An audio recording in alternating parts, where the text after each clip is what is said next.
اهدنا الصراط المستقيم.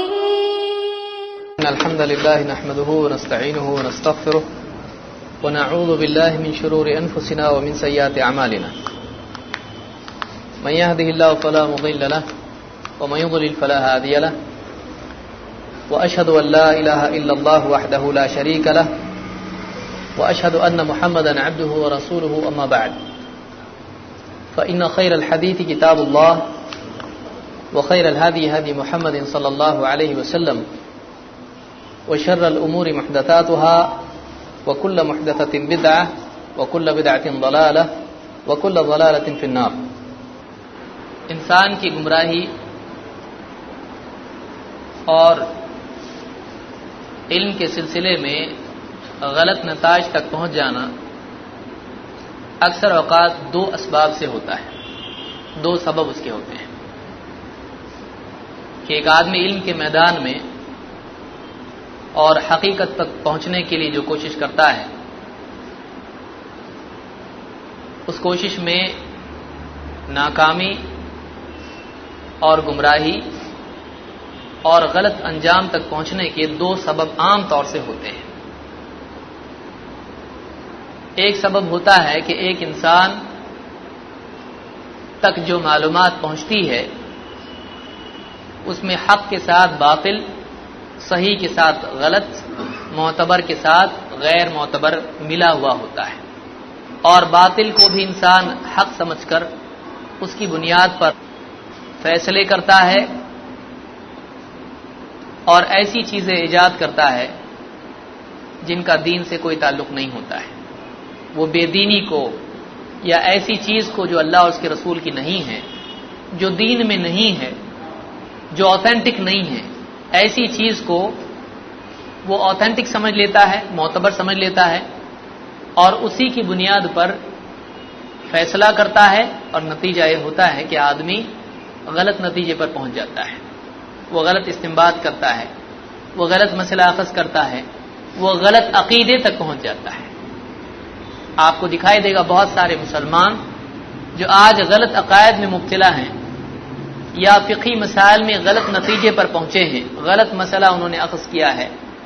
بہت بڑی وجہ اس کی یہ ہے کہ آج مسلمانوں میں دین کے نام پر ایسی معلومات مشہور ہو چکی ہے، عام ہو چکی ہے، جو معتبر نہیں ہے، آتھینٹک نہیں ہے.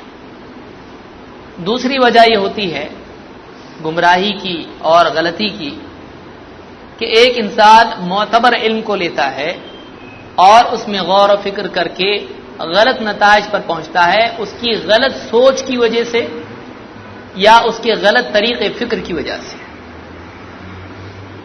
اس کو پرنسپلز نہیں معلوم ہوتے ہیں، اس کو اصول و ضوابط نہیں معلوم ہوتے ہیں، اور وہ قرآن کی آیات سے یا دوسرے جو بھی قرآن و سنت کے جو دلائل ہیں ان میں غور کر کے وہ معنی سمجھتا ہے جو اس آیت میں یا اس حدیث میں نہیں ہوتے ہیں، وہ کوئی اور ہی مطلب سمجھ لیتا ہے. بعض اوقات یہ غلطی کسی مسئلے میں غلطی ہوتی ہے اور بعض اوقات یہ غلطی سنگین ہو جاتی ہے، یہ غلطی غلط عقیدے تک لے جاتی ہے. تو بنیادی طور پر لوگوں میں علمی معاملے میں خطا یا ضلال، گمراہی، اس کے دو سبب ہوتے ہیں. ایک ایسا علم ان تک پہنچے جو معتبر نہ ہو اور اس کو معتبر سمجھ کے دین سمجھ لیں، اسی پر اپنے عقیدے اور عمل کی بنیاد رکھیں. دوسرے یہ کہ معتبر علم کا فہم ان کا بگڑ جائے، ان کی انڈرسٹینڈنگ خراب ہو جائے، وہ صحیح بات سے غلط مطلب اخذ کریں اور پھر خطا میں اور کبھی گمراہی ضلال میں مبتلا ہو جائیں. انکار حدیث دونوں کا دروازہ کھول دیتی ہے. ایسا کیسے؟ حدیثوں کا انکار ایک انسان کو قرآن کے وہ معنی لینے پر مجبور کرتا ہے جو قرآن میں نہیں ہے.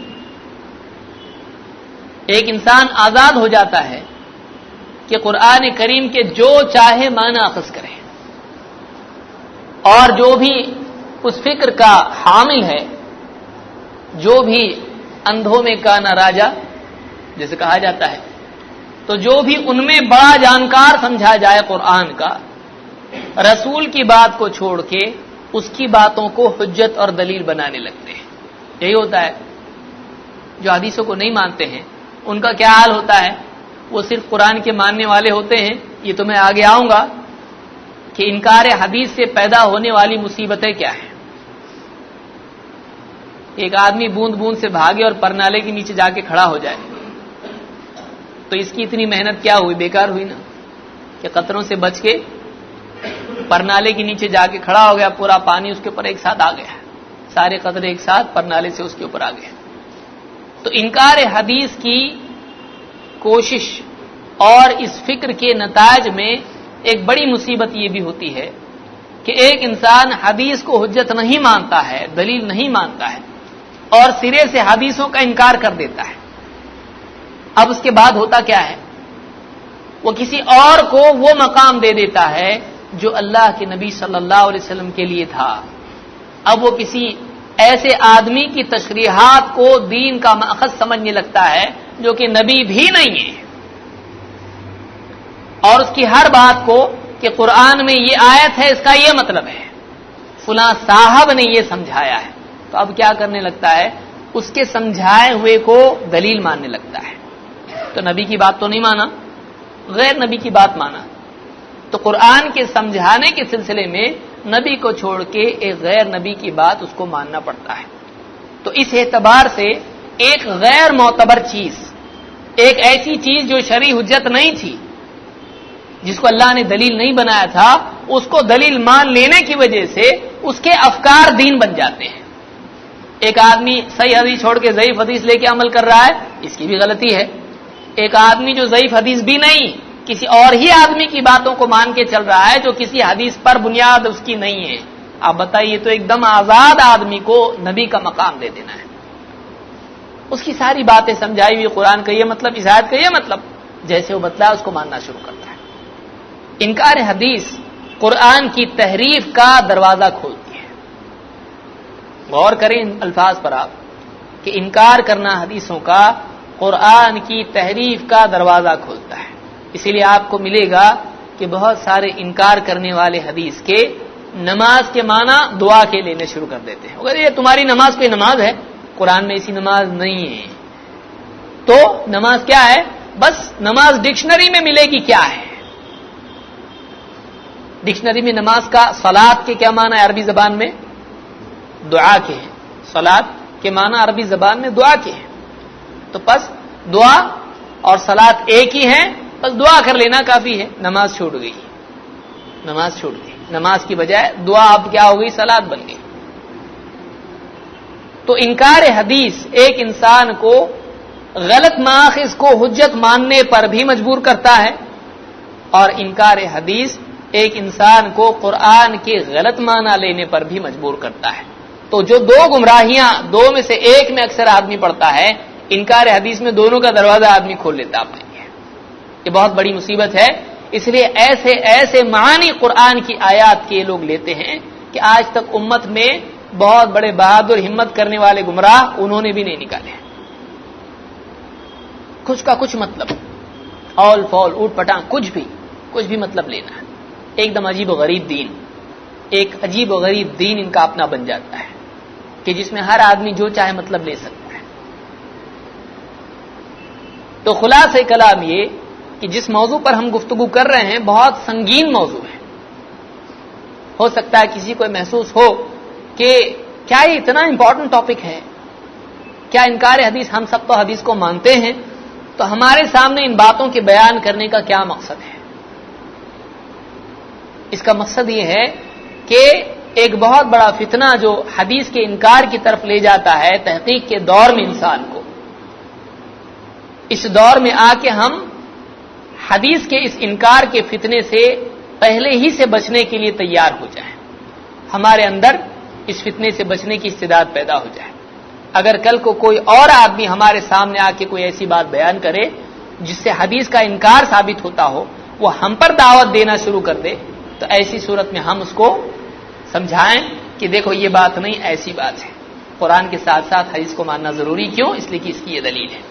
پچھلے درس میں نے کچھ باتیں ذکر کی تھی, آج کے درس میں کچھ بچی ہوئی باتیں ذکر کر کے میں آگے کے حصے کی طرف جاؤں گا جس میں انکار حدیث کے اسباب کیا ہیں، کیوں ایک آدمی حدیث کے انکار کرنے پر مجبور ہوتا ہے، یہ بات ماننا لازم تھا مسلمانوں پر، تو اس کی کیا دلیلیں ہیں، یہ ایک ایک کر کے آپ کو جمع کرنا ہے تاکہ آپ اس کو یاد رکھ سکیں۔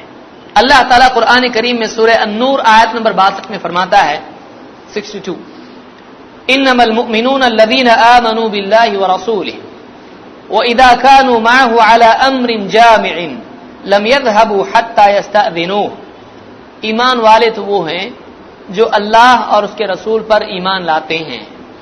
حقیقی ایمان والے کون ہیں؟ جو اللہ پر بھی ایمان لاتے ہیں اور اللہ کے رسول پر بھی ایمان لاتے ہیں۔ وَإِذَا كَانُوا مَعَهُ عَلَى أَمْرٍ جَامِعٍ لَمْ يَذْهَبُوا حَتَّى يَسْتَأْذِنُوهُ، اور جب وہ کسی اہم امر پر رسول کے ساتھ ہوتے ہیں، کسی اجتماعی معاملے میں رسول کے ساتھ بیٹھ کر مشورہ اور گفتگو میں ہوتے ہیں، یا کسی کام پر رسول کے ساتھ شریک ہوتے ہیں، تو ایسی صورت میں لم يذهبوا حتى يستأذنوا، وہ رسول کو چھوڑ کے نکل نہیں جاتے ہیں جب تک کہ وہ رسول سے خود اجازت نہ مانگ لے۔ رسول کی اجازت کے بغیر رسول کو چھوڑ کے نکل نہیں جاتے ہیں۔ ان الذين يستأذنونك اولئك الذين يؤمنون بالله ورسوله، اے نبی جو لوگ آپ سے اجازت مانگ کے جاتے ہیں، یعنی اگر ان کو کوئی مجبوری ہو، کوئی ان کا ذاتی کام ہو اور آپ کے ساتھ نہیں رک سکتے ہیں، تو جو لوگ آپ سے اجازت لے کے جاتے ہیں، جو آپ سے اجازت اخذ کر کے طلب کر کے جاتے ہیں، اولئک الذین یؤمنون باللہ ورسولہ، یہ وہ لوگ ہیں جو اللہ اور اس کے رسول پر حقیقتاً ایمان رکھنے والے ہیں۔ یہ ایمان والے لوگ ہیں جو آپ کا ادب کرتے ہیں، آپ کی تعظیم کرتے ہیں اور آپ سے پوچھے بغیر آپ کو اپنے حال پہ چھوڑ کے نہیں چلے جاتے ہیں، آپ کا ساتھ نہیں چھوڑتے ہیں جب تک کہ آپ سے خود اجازت نہ لے لیں۔ فَإِذَا اسْتَأْذَنُوكَ لِبَعْضِ شَأْنِهِمْ فَأَذَن لِمَنْ شِئْتَ مِنْهُمْ وَاسْتَغْفِرْ لَهُمُ اللَّهُ، اللہ تعالیٰ فرماتا ہے کہ اے نبی اگر کسی معاملے میں یہ آپ سے اجازت چاہیں ایمان والے تو آپ بھی ان کو اجازت دے دیا کریں۔ فَأَذَن لِمَنْ شِئْتَ مِنْهُمْ، جس کو آپ چاہیں اجازت دے دیں، یعنی نبی کی چاہت بھی چاہت ہے۔ اب یہ ڈیسیجن کون لے گا کس کو اجازت دینا نہیں دینا؟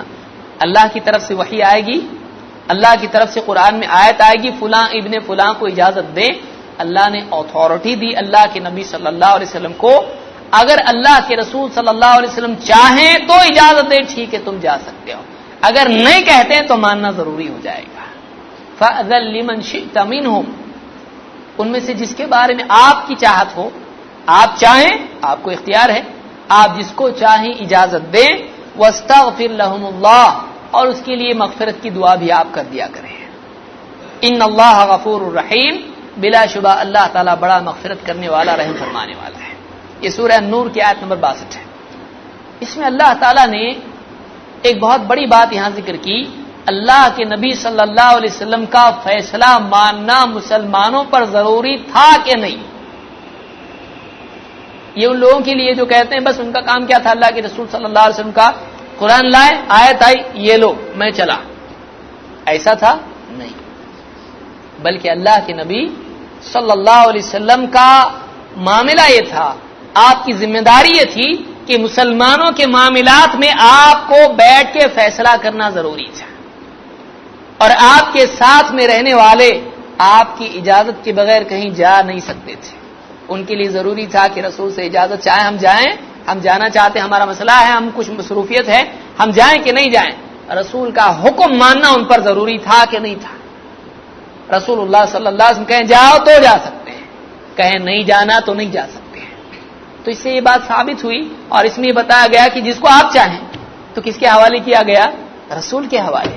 تو ایک بات تو یہ ثابت ہوئی کہ اجازت کے سلسلے میں دینی امر میں رسول سے ہٹ کے جانے کے لیے رسول کی اجازت ضروری تھی، رسول کا حکم ماننا مسلمانوں پر ضروری تھا۔ جو لوگ کہتے ہیں صرف اللہ کی ماننا ہے، رسول کی بات کیا ہے، جو قرآن ہی میں آیا وہ ماننا ہے اور کیا ہے، تو ان لوگوں کے خلاف یہ بات ہے کہ رسول کی چاہت پر اللہ نے ڈالا، آپ چاہو تو چھوڑو نہیں تو مت چھوڑو، آپ کی چاہت، آپ کی مرضی، آپ جج کرو، یعنی رسول کا اجتہاد امت پر دلیل ہے کہ نہیں ہے؟ اب سوچئے یہاں پہ کیا کیا باتیں سامنے آتی ہیں. کوئی آدمی رسول کے پاس آئے اور کہے کہ میں جانا چاہتا ہوں. اللہ نے رسول پر چھوڑ دیا، کیا کہا؟ فَأَذَن لِمَنْ شِئْتَ مِنْهُمْ. آپ جس کے بارے میں چاہیں، آپ کی چاہت ہے، جس کو چاہیں اجازت دیں. رسول سوچیں گے، اللہ کے رسول صلی اللہ علیہ وسلم سوچیں گے کہ اس آدمی کی یہاں ضرورت ہے نہیں ہے، اس کو چھوڑا جائے یا روکا جائے. آپ جج کریں گے، آپ اجتہاد کریں گے، آپ سوچیں گے کیا مناسب ہے، اس کا رکنا یا جانا، اس کو اجازت دینا نہیں دینا. آپ نے اجازت سوچا کہ اس کو اجازت دے دیں، ٹھیک ہے، اس کی ضرورت نہیں، اس کو چھوڑ دو، جانے دو، تو وہ چلا جائے. آپ نے سوچا کہ نہیں، اس کی ضرورت یہاں پر ہے، اس کو روکنا چاہیے، رک جاؤ. آپ کی بات ماننا اس پر لازم ہے کہ نہیں ہے؟ یہ ایمان سے جڑا ہوا معاملہ ہے کہ رسول کی اجازت کے بغیر نہیں جا سکتے. تو رسول کی بات کا ماننا ایمان والے پر لازم تھا. کن امور میں؟ صرف قرآن کی باتوں میں، رسول کے اپنے اجتہاد میں بھی ماننا ضروری تھا، ہے کہ نہیں؟ یعنی رسول نے خود اجتہاد کیا، کیونکہ رسولوں کو حکم ہوتا ہے اور رسولوں کو اختیار ہوتا ہے دینی امور میں. جب ان کے پاس واضح طور پر اللہ کا صریح حکم نہ آئے تو وہ اجتہاد کرتے ہیں. کیوں نہیں کرے بھائی؟ عام عالم اور مجتہد اور حاکم اور جج قاضی فیصلہ کرنے کے لیے اجتہاد کر سکتا ہے اور رسول نہیں کر سکتے ہیں. رسول پہ پابندی کیسے لگے گی؟ تو جب تک اللہ کی وحی نہ آئے رسول کو بھی اختیار ہوتا ہے کہ وہ اس مسئلے میں اجتہاد کریں. اب رسول کا اجتہاد دلیل ہے کہ نہیں ہے؟ رسول کی بات جو رسول نے خود سوچ کے کہی ہے ماننا ضروری ہے کہ نہیں ہے؟ اس آیت سے معلوم ہوا کہ رسول نے جو ججمنٹ لیا ہے وہ ایمان والوں کے لیے ماننا ضروری ہے. یہ تو انسان ہیں، ان کی بات ہم کیوں مانیں؟ اللہ کا حکم آیا کہ قرآن میں ہم کو جانا نہیں جانا، نہیں آیا ہم جاتے ہیں، السلام علیکم، جا سکتے ہیں. اس کا ایمان خراب ہو جائے گا، کیونکہ اللہ نے کیا فرمایا؟ انما المؤمنون الذين آمنوا بالله ورسوله واذا كانوا على امر جامع واذا كانوا معه على امر جامع لم يذهبوا حتى يستأذنوا. معاملات میں رسول کے ساتھ جب بیٹھ کے فیصلوں میں رہیں یا کسی سفر میں یا کسی کام میں رہیں، رسول کی اجازت کے بغیر یہ جا نہیں سکتے ہیں. رسول کا ڈیسیجن ماننا لازم ہوگا. اور یہ بھی کیا ہے؟ وحی کے بغیر کی بات چل رہی ہے. کیوں؟ لمن شئت منہم بتایا جا رہا ہے کہ آپ جس کو چاہیں، اللہ نے رسول کے حوالے کر دیا. اس سے معلوم ہوا کہ وہ امور جن میں صراحتاً اللہ کی طرف سے وحی نہ آئی ہو اور اس میں رسول نے اپنی طرف سے فیصلہ کیا ہو، اپنی طرف سے اجتہاد کیا ہو، اس کا ماننا بھی ایمان والوں پر لازم تھا اور ہے قیامت تک. لیکن رسول اللہ صلی اللہ علیہ وسلم کی جتنے اجتہادات تھے ان کے بعد میں انشاءاللہ اس کو مستقلاً آگے ایک درس میں ذکر کروں گا. رسول کے اجتہاد کی حیثیت دین میں کیا ہے اس کو مستقل ایک درس کی صورت میں انشاءاللہ ذکر کروں گا، اس لیے کہ ان کا یہ بھی ایک پٹاخہ ہے کہ تو رسول کا اجتہاد ہے، اللہ کا کلام چھوڑی. تو اس طرح سے رسول کو بے حیثیت کرنا نعوذ باللہ یہ بھی ان کا ایک حربہ ہے. کیا غلط فہمی کہیں اگر آپ بہت مہذب بات کرنا چاہیں. تو رسول اللہ صلی اللہ علیہ وسلم کی دینی معاملات میں ذاتی رائے اور آپ کی سوچ، کیونکہ اللہ کی طرف سے آپ کو بہترین سوچ اور صلاحیت دی گئی تھی. اللہ تعالیٰ نے آپ کو کتاب کے ساتھ ساتھ حکمت بھی عطا کی تھی. حکمت والے کی ماننا عقل مند کے اوپر کیا ہے؟ ضروری ہے، کامن سینس ہے. تو اللہ کے نبی صلی اللہ علیہ وسلم کی بات، آپ کا اجتہاد، آپ کا فیصلہ خود سوچ کے کیا ہوا اس زمانے میں مسلمان پر ماننا لازمی ساتھ سے ثابت ہوتا ہے. ایک بھی بات ہم ثابت کر دیں کہ قرآن کے سوا رسول کی ماننا لازم تھا، بات ثابت ہو گئی، ہوئی کہ نہیں؟ بتائیے، ایک بات ثابت ہو جائے تو پورا معاملہ کیس ثابت ہو جاتا ہے. ہمارے پاس اتنی ساری دلیلیں، لیکن یہ ایک بات ہی بتاتی ہے کہ اللہ کی طرف سے ابھی تک کوئی حکم نہیں آیا ہے. اللہ نے ایک رسول کو اختیار دے دیا، آپ کو صحیح لگتا ہے آپ اجازت دو، آپ کو صحیح نہیں لگتا آپ اجازت مت دو. رسول کے حوالے کیا کہ نہیں کیا؟ رسول کا ماننا ایمان والوں پہ لازم کیا کہ نہیں کیا؟ بس ختم ہو گئی. رسول کی حیثیت ہے، رسول کی بات ماننا ضروری ہے. اس سے یہ معلوم ہوا. اب بتائیے اجازت کے معاملے میں رسول کی ماننا لازم، جاؤ کہ نہیں جاؤ، اور دین کے معاملات میں نہیں جس کے لیے رسول آئے ہیں، یعنی خالی اجازت کی حد تک کہ رسول کی ماننا ہے، باقی جو چاہے جی میں آئے کریں، ایسا ہو سکتا ہے؟ اب بتائیے کہ مسلمانوں کو اتنا پابند بنایا گیا کہ رسول کے سے ہٹ کر جانے کے لیے اجازت چاہیے۔ بتائیے دین کے معاملات میں نماز جو جی میں آئے پڑھو، روزہ جیسا جی میں آئے کرو، حج جو جی میں آئے جس طرح سے چاہے حج کرو، حلال و حرام جو جی میں آئے کرو، کیا آزاد چھوڑ دیا جائے گا؟ رسول کو دین سمجھایا نہیں گیا جو رسول سمجھائیں گے؟ تو معلوم ہوا کہ رسول اللہ صلی اللہ علیہ وسلم کے بارے میں یہ عقیدہ فاسد ہے کہ آپ کا معاملہ یہ تھا، آپ کی حیثیت یہ تھی کہ صرف آپ نے قرآن پہنچا دینا تھا، آپ کا ماننا مسلمان پر ضروری نہیں تھا یا نہیں ہے۔ یہ جہالت ہے، اس طرح کی سوچ جہالت ہے۔ اور آگے آئیے، اللہ تعالیٰ نے نہ صرف رسول کے قول اور اجازت کو دلیل بنایا اور دین میں ایک مستقل مرتبہ اور مقام دیا، بلکہ اللہ کے رسول صلی اللہ علیہ وسلم کی عملی زندگی کو بھی اللہ تعالیٰ نے مسلمانوں کے لیے اسوہ قرار دیا۔ اسوہ کس کو کہتے ہیں؟ اسوہ نمونے کو کہتے ہیں، اسوہ آئیڈیل کو کہتے ہیں۔ آئیڈیل کیسا ہوتا ہے؟ پرفیکٹ ہوتا ہے کہ امپرفیکٹ ہوتا ہے؟ آئیڈیل پرفیکٹ ہوتا ہے کہ جس میں عیب نہ ہو، کہ جس کو دیکھ کے انسان اپنی زندگی کی اینٹوں کی بنیاد رکھے، اپنے کردار کی تعمیر میں جس کو دیکھ کے وہ اپنا ڈھانچہ صحیح کرے، اس کو اسوہ کہتے ہیں۔ اللہ کے رسول صلی اللہ علیہ وسلم کا قول تو قول، آپ کی عملی زندگی بھی اتنی عمدہ اور پاکیزہ تھی کہ اللہ تعالیٰ نے ایمان والوں سے کہا کہ جو اللہ اور آخرت پر ایمان رکھتا ہے اس کو چاہیے کہ وہ نبی کو دیکھ کے اپنی زندگی اس کے تابع کرے، نبی کی زندگی دیکھے، نبی کے اعمال دیکھے، نبی کے کردار کو دیکھے، اور اپنے کردار، اپنے اعمال اور اپنے ظاہر و باطن کو نبی کی تعلیمات اور عملی زندگی کے تابع کرنے کی کوشش کرے۔ تمہارے لیے پریکٹیکل ماڈل اور آئیڈیل اگر کوئی ہے تو محمد صلی اللہ علیہ وسلم ہے۔ قرآن میں بتایا گیا، اللہ تعالیٰ فرماتا ہے سورہ الاحزاب آیت نمبر 21، لَقَدْ كَانَ لَكُمْ فِي رَسُولِ اللَّهِ أُسْوَةٌ حَسَنَةٌ لِمَنْ كَانَ يَرْجُو اللَّهَ وَالْيَوْمَ الْآخِرَ وَذَكَرَ اللَّهَ كَثِيرًا، تمہارے لیے رسول اللہ کی زندگی میں، فی رسول اللہ، اللہ کے رسول کی زندگی میں تمہارے لیے بہترین اسوہ، بہترین نمونہ ہے۔ کس کے لیے ہے؟ اس کے لیے نمونہ ہے جو اللہ اور آخرت کے دن پر ایمان رکھتا ہے، لمن کان یرجو اللہ والیوم الآخرہ، اور وذکر اللہ کثیرا، اور اللہ کو خوب یاد کرنے والا ہو۔ جو آدمی اللہ پر ایمان رکھتا ہے، جو آدمی آخرت کے دن پر ایمان رکھتا ہے، جس آدمی کے دل میں اللہ کی یاد بسی ہو، اس آدمی کو چاہیے کہ وہ اپنی عملی زندگی میں نمونہ اگر کسی کو بنائے، اگر کسی کے عمل کو دیکھ کے اپنے عمل کو صحیح کرنا ہے تو ایسے انسان کی تعیین محمد رسول اللہ صلی اللہ علیہ وسلم۔ کس کو بنائے ایسا کہ جس کو دیکھ کے اپنی زندگی صحیح کرے؟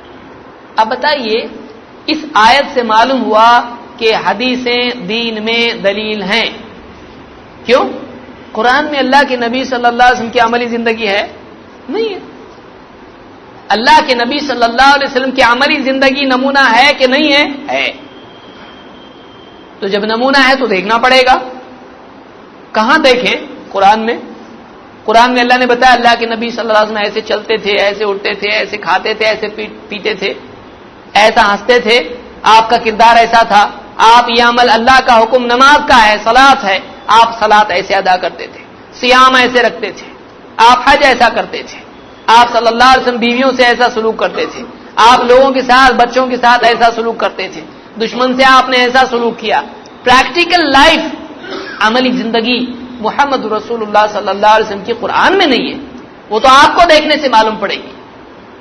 تو صحابہ اس وقت میں تھے، انہوں نے دیکھا اللہ کے نبی صلی اللہ علیہ وسلم کو، اور صحابہ کو اتنا معلوم تھا کہ یہ آیت اگر قرآن میں آئی ہے کہ تمہارے لیے نبی میں، اللہ کے رسول میں بہترین اسوہ ہے، تو یہ صرف اس دور کے مکہ کے لوگوں کے لیے نہیں ہے، قیامت تک کے لوگوں کے لیے ہے۔ بتائیے، اللہ تعالیٰ نے لقد کان لکم جب کہا تمہارے لیے، تو اس میں کیا صرف صحابہ آتے ہیں یا صرف مکہ کے لوگ آتے ہیں، مدینہ کے لوگ آتے ہیں؟ کہاں کے آتے ہیں؟ جرمنی جاپان کے آتے ہیں؟ کہاں کے آتے ہیں؟ سارے انسان دنیا بھر کے اور قیامت تک کے انسان سارے جو ایمان لاتے ہیں. کیوں؟ آگے کا حصہ کیا بتا رہا ہے؟ جو اللہ پر اور آخرت پر ایمان رکھتا ہے وہ آدمی کسی اور کو اپنے لیے آئیڈیل بنائے گا نہیں. جو اللہ اور آخرت کو نہیں مانتا ہے وہ کسی بھی برے سے برے آدمی کو بھی اپنے لیے آئیڈیل بنا سکتا ہے. ایک چور بہترین چور کو اپنا آئیڈیل بنائے گا. کیوں؟ دل سے ڈر نکل گیا اللہ کا، آخرت کا. لیکن جو اللہ اور آخرت کو پر ایمان رکھتا ہے، اللہ کا خوف اور آخرت کے بارے میں جواب دہی کا احساس رکھتا ہے، وہ آدمی اپنے لیے آئیڈیل کس کو بنائے گا؟ محمد رسول اللہ صلی اللہ علیہ وسلم. تو ایسا ہر انسان، قیامت تک کا پیدا ہونے والا انسان اس کرائیٹیریا میں آ جاتا ہے. صرف عرب کے لوگ نہیں، صرف مکہ کے لوگ نہیں. تو صحابہ نے اس بات کو سمجھا کہ اللہ کے نبی صلی اللہ علیہ وسلم کی زندگی آئیڈیل ہے، اس لیے انہوں نے اللہ کے رسول صلی اللہ علیہ وسلم کی زندگی کے تمام پہلوؤں کو جمع کر کے اگلی نسل کو دے دیا. کیا غلط کام کیا انہوں نے؟ کوئی جاہل اگر یہ کہے اتنا کرنے کی کیا ضرورت تھی، خالی یہ قرآن کافی تھا نا اپنے لیے، یہ جاہل انسان ہے. کیوں؟ اس لیے کہ یہ کہاں سے لاؤ گے؟ اللہ کے نبی صلی اللہ علیہ وسلم کی زندگی کے تمام احوال صحابہ نے جو محفوظ کر دیے، اس آیت کی اہمیت کے تحت انہوں نے جمع کیے ہیں کہ بعد کا کوئی آدمی، بعد کے دور کا کوئی انسان اگر کہے کہ یہ قرآن کس نے پیش کیا، میں اس کی زندگی دیکھنا چاہتا ہوں، قرآن میں ملے گی نہیں. تو اس کی زندگی سامنے نہیں تو ہم نہیں مانیں گے. وہ معتبر تھا کہ نہیں کیسا معلوم ہم کو؟ تاریخ سے ایک بہترین انسان، اس کی زندگی کے سارے معاملات کو مٹا دینا کتنی بڑی سازش ہے، کتنی بڑی ناشکری ہے، کتنی بڑی دینی تحریف ہے کہ ایک بہترین انسان جس کو اللہ تعالیٰ نے آئیڈیل قرار دیا ہو، اس کی زندگی کے شب و روز، اس کی زندگی کے سفر و حضر، اس کی زندگی کے ادوار، دعوتی دور، غلبے کا دور، مغلوبیت کا دور، اس کے تمام معاملات کو تاریخ سے مٹا دیا جائے اور بے قیمت سمجھ کے چھوڑ دیا جائے. جہالت نہیں تو کیا ہے؟ جس کو اللہ تعالیٰ نے کہا کہ آئیڈیل ہے تمہارے لیے، تو کہاں ملے گا یہ آئیڈیل؟ قرآن میں ملتا ہے نہیں. اللہ کے نبی صلی اللہ علیہ وسلم کیسا کیا کرتے تھے یہ حدیث میں ملتا ہے.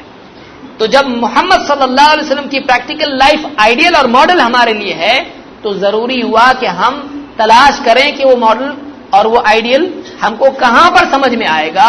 اس کے لیے ضرورت پیش آتی ہے کس چیز کی؟ حدیثوں کی. تو معلوم ہوا حدیثوں کی ضرورت دین میں ہے کہ نہیں ہے؟ ہے، حدیثوں کی ضرورت ہے. تو اسی لیے اس آیت سے بھی معلوم ہوتا ہے کہ محمد رسول اللہ صلی اللہ علیہ وسلم نے جو قرآن جوں کا توں پہنچا دیا اس کا تسلیم کرنا بھی ضروری ہے آخرت میں کامیاب ہونے کے لیے.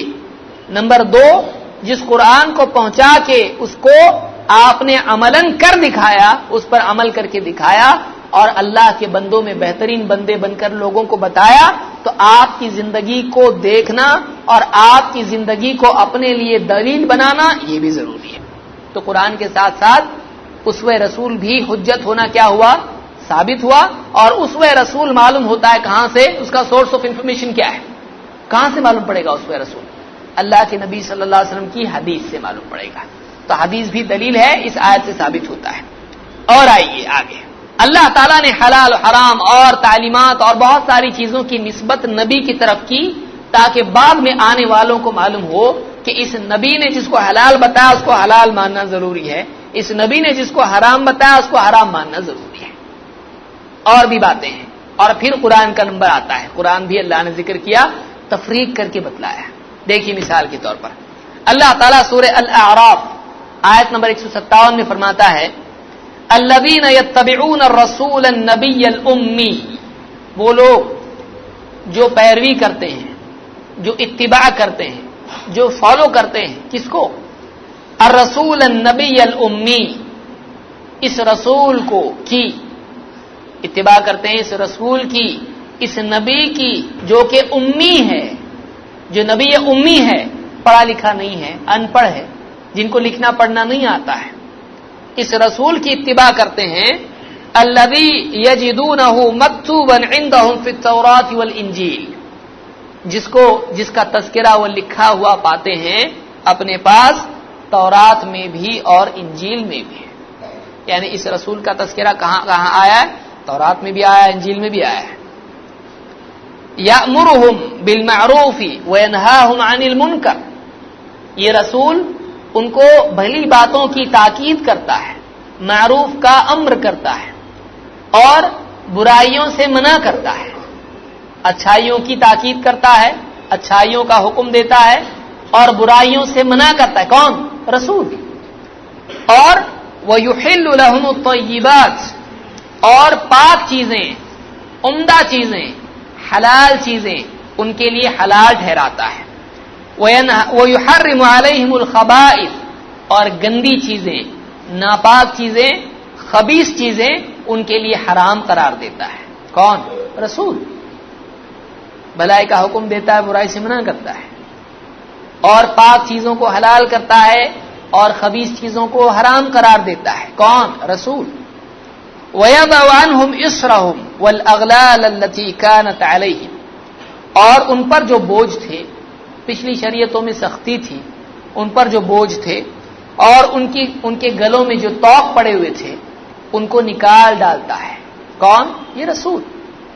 فَالَّذِينَ آمَنُوا بِهِ، تو پھر جو لوگ اس رسول پر ایمان لے آئے، وَعَزَّرُوهُ، اور اس رسول کا دفاع کریں، اس رسول کا ڈیفنس کریں، وَنَصَرُوهُ، اور اس رسول کی مدد کریں، وَاتَّبَعُوا النُّورَ الَّذِي أُنزِلَ مَعَهُ، یہ دوسرا کہاں سے آیا؟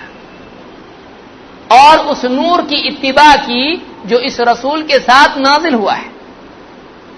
وَاتَّبَعُوا النُّورَ الَّذِي أُنزِلَ مَعَهُ، اور اس نور کی اتباع کی جو اس رسول کے ساتھ نازل ہوا ہے. اولئک هم المفلحون، یہی لوگ ہیں جو فلاح پانے والے ہیں. اب بتائیے، اس میں مجھ کو ایک بات بتائیے، دو چیزوں کی اتباع کا حکم مل رہا ہے. ایک تو رسول کی اتباع کرنا، اس رسول کی جو نبی امی ہے، اور آخر میں کیا آ رہا ہے؟ اس نور کی اتباع کریں جو ان کے ساتھ نازل ہوا ہے. تو دو چیزوں کی اتباع آئی. اگر نور سے مراد، چلیے آپ وہی خفی حدیث نہیں لیتے ہیں تب بھی قرآن لیں گے، ٹھیک ہے، آخر میں قرآن کا ذکر آیا کہ اس نور کی اتباع کی جو ان کے ساتھ نازل ہوا ہے نا، قرآن مان لو اس کو. ہم تو قرآن کے ساتھ وحی کی تشریح کو بھی مانتے ہیں، جو قرآن کی تفسیر اللہ کی طرف سے رسول پر آئی ہے. پھر اوپر کیا ہے؟ الذین یتبعون الرسول النبی الامی، وہ لوگ جو اس رسول نبی امی کی اتباع کرتے ہیں. تو معلوم ہوا نور کی جو قرآن آیا ہے اس کی اتباع بھی کرنا ہے اور اس رسول کی جو نبی امی ہے اس کی بھی اتباع کرنا ہے. تو اس آیت سے اللہ کے نبی صلی اللہ علیہ وسلم کی اتباع کرنا لازم قرار پاتا ہے. اور یہاں پر اللہ نے حلال و حرام کی نسبت رسول کی طرف کی تاکہ کوئی آدمی بعد میں تفریق نہ کرے، بھائی قرآن میں آیا وہی حلال، قرآن میں آیا وہی حرام. نہیں، یہ رسول جس کو حرام کہتا ہے حرام ہے، یہ رسول جس کو حلال کہتا ہے حلال ہے. یا یہ رسول جس چیز کا حکم دیتا ہے اس کو ماننا ضروری ہے، یہ رسول جس سے منع کرتا ہے اس سے رکنا ضروری ہے. یہ نہیں کہ یہ رسول قرآن کا جو حلال کرے گا اس کو حلال، تو رسول کا ذکر کرنے کی ضرورت کیا ہے؟ قرآن ہی مانو نہ خالی. یہاں اللہ نے جب قرآن میں عجیب بات یہ ہے کہ جو لوگ انکار حدیث کی بیماری میں مبتلا ہوتے ہیں وہ کہتے ہیں قرآن ماننا ہے اور کچھ نہیں، رسول بھی نہیں. اچھا،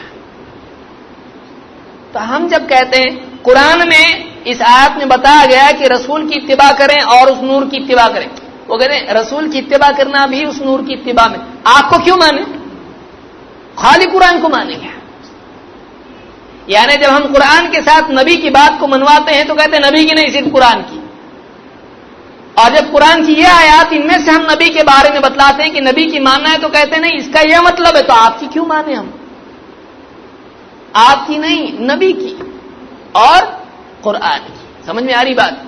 یعنی وہ نبی کو ہٹا کے خود اپنی تشریح کو رکھتا ہے کہ نہیں رکھتا ہے، اس کو بھی تو آپ کہو. آپ کی کیوں مانوں میں؟ قرآن میں نبی بھی آ رہا ہے اور نور بھی آ رہا ہے. آپ کہیں نبی نور ایک ہے، آپ کی بات کیوں مانو؟ قرآن کی بس. سمجھ میں آ رہی بات؟ آپ کی تشریح میں نہیں مانوں گا، میں صرف قرآن کی بات مانوں گا، اور قرآن نے نبی اور نور دو بتایا ہے، تو ہم دو کو مانیں گے. آپ ایک کہہ رہے ہو، آپ کی نہیں، قرآن کی.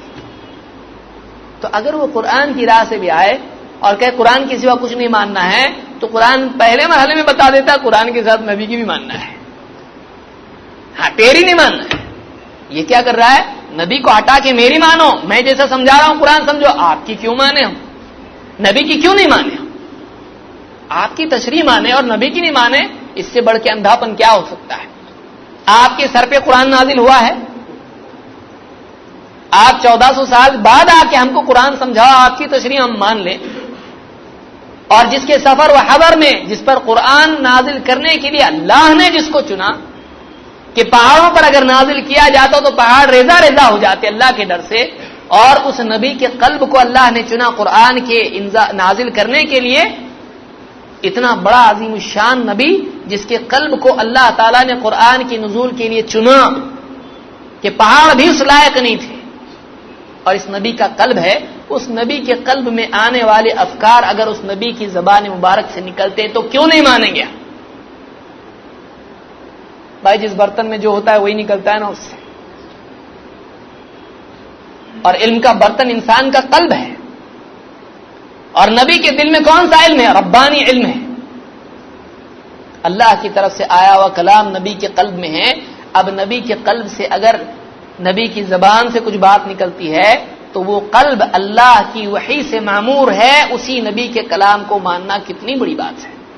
وہ چھوڑ کے ہم یہ پی ایچ ڈی، وہ بھی نیم پی ایچ ڈی کر کے آیا ہے، آکسفورڈ میں پڑھ کے آیا اسلامیات، آکسفورڈ میں اسلام پہ پی ایچ ڈی کر کے آیا ہے. کیا پڑھا کے بھیجے اس کو، کیا مارے؟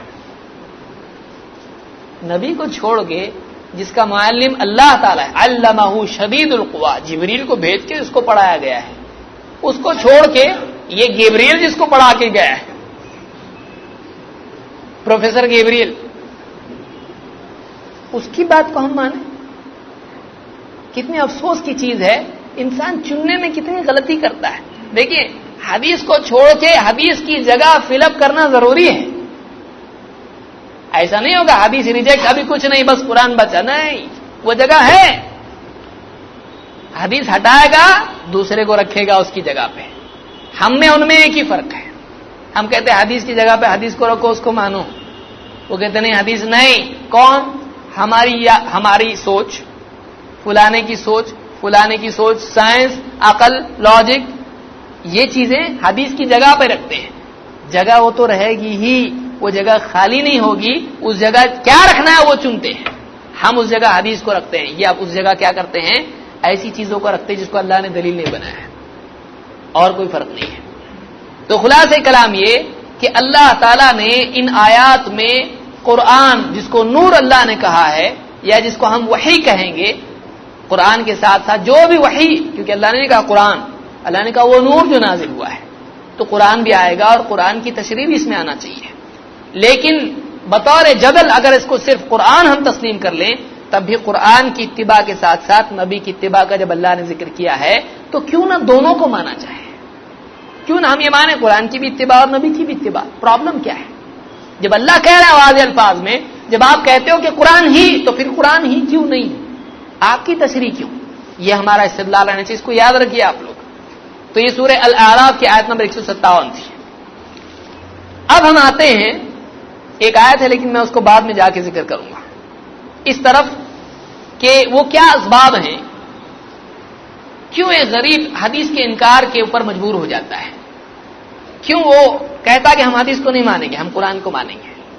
اس کے پاس بھی کچھ علمی دلائل ہیں کیا؟ میرا شروع کا مقدمہ آپ یاد رکھیں. سوچ میں بگاڑ آتا ہے نصوص کے غلط فہم کی وجہ سے اکثر، یا ان چیزوں کو دلیل مان لینے کی وجہ سے جن کی شریعت میں کوئی دلیل کی حیثیت نہیں ہے. آئیے دیکھتے ہیں ان دونوں بیماریوں میں منکرین حدیث مبتلا ہیں کہ نہیں ہے، ان کے اسباب کیا ہیں، کیوں نہیں مانتے حدیث کو. نمبر 1 غلط فہمی. وہ کہتے ہیں اللہ نے قرآن کی حفاظت کا ذمہ لیا ہے، حدیث کی حفاظت کا ذمہ نہیں لیا ہے. مثلا قرآن کی آیت پیش کرتے ہیں، اب ہم آئیں گے کہ جو پیارے پیارے جملے آپ کو سننے ملتے ہیں. جو بیچارہ ملا نہیں منکرین حدیث سے تو بولے گا یہ اپنے کام کا درس نہیں دکھتا ہے. لیکن جو آدمی ملا ہے ایسے لوگوں سے اس کو یاد آ رہا ہوگا ہاں فلاں دن مجھ کو ملا تھا جمعہ کی نماز کے بعد ایک ایسی بول رہا تھا, فلاں مجھ کو ملا تھا ہاں ٹرین میں, وہ اس سے ایسی بات میں تو اس سے ہی بات سننے میں آئی. تو یہ ان کی باتیں ہیں عام طور سے. نمبر ایک وہ کہتے ہیں قرآن کی حفاظت کا اللہ نے ذمہ لیا ہے, حدیث کی حفاظت کا اللہ تعالیٰ نے ذمہ نہیں لیا ہے. اللہ تعالیٰ قرآن کریم میں دلیل قرآن سے ہے.